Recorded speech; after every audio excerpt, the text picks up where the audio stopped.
The Gum Chewing Rattler by Joe Hayes.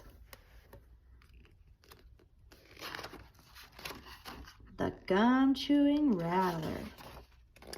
When I was a kid growing up in Arizona, I used to love to chew bubblegum. I always had a big, juicy wad of bubblegum in my mouth. I'm not talking about one piece of bubblegum. I would put 2 or 3 pieces of gum in my mouth at once. I might even put 6 or 7 pieces of bubblegum in my mouth at the same time. I would be chomping away on bubblegum all the time, even when I was in school. My teacher would see the wad in my mouth and snap, "Get rid of that gum!" I had to take the gum out of my mouth and wrap it in some paper and throw it in the wastebasket. I didn't really care. I always kept another package of bubblegum right in my shirt pocket. My mom was the one who would really get mad at me though, because I would forget to take the gum out of my shirt pocket and I'd throw my shirt in the wash with all the other dirty clothes. Now, I grew up a very long time ago and my mom had one of those old-fashioned wringer washing machines.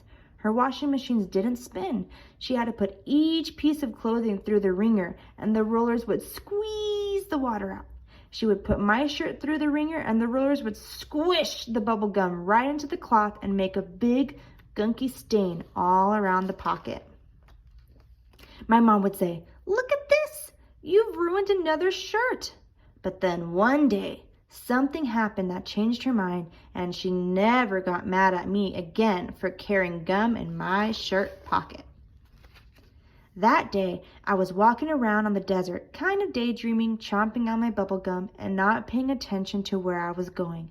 And I stepped right on a rattlesnake's tail. The snake couldn't rattle and warn me because I was standing on his tail, so he didn't even worry about warning me. He just came striking up through the air, aiming his fangs right at my heart. That rattlesnake hit me, bam, right on my shirt pocket. That's where I was carrying my spare bubblegum, and the rattlesnake's fangs stuck in the bubblegum. There I stood with my foot on the rattlesnake's tail and with his fangs stuck in my shirt pocket. He was thrashing around and whipping up against me. I was so scared I couldn't even move. I just froze there staring into his beady little eyes. Those eyes were just looking hate back at me. The snake started working his jaws all around, trying to get his fangs out of the gum so that he could get back at me and really bite me good. But, of course, as the snake was working his jaws around, trying to get his fangs out of the gum kept getting softer and softer. The next thing I knew, there was a little pink bubble coming out of the rattlesnake's mouth. It got bigger and bigger till it was twice, maybe 3 times the size of a basketball.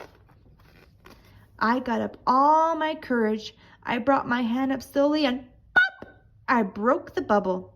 The snake went flying back and his head hit on a rock and it knocked him out cold.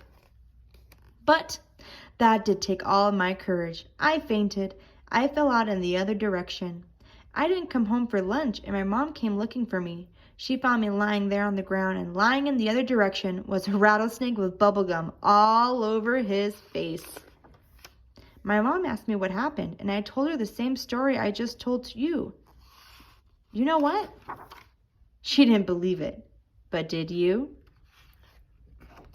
The end.